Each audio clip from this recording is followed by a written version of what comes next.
I was born and brought up in Quincy, went to Quincy schools, and unfortunately Quincy has changed quite a bit.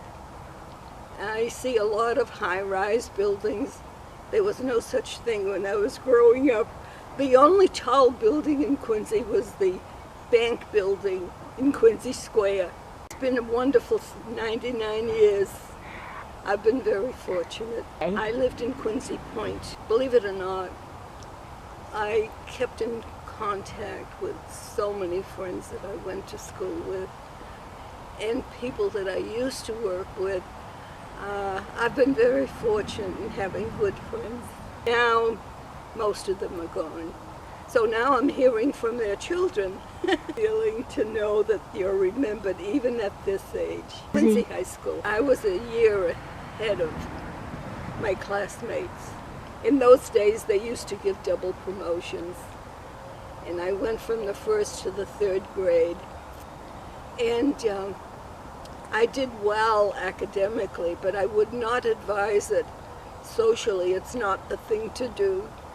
It's difficult to keep up with them when they're allowed privileges that you're not allowed at that age. My parents came from a small town in Sicily, and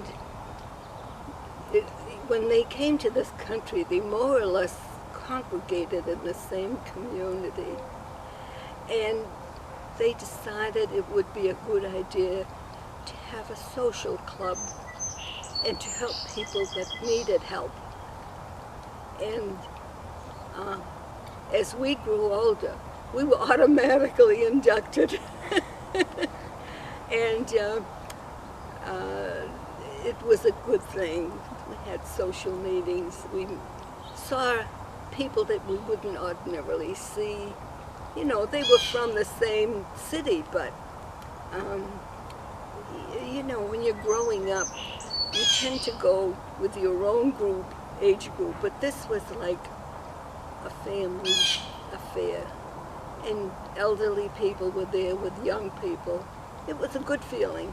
As the young people grew older, they were not really interested. They had their own circle of friends, whereas the people that started this, that was their friendship, right? That was a small group.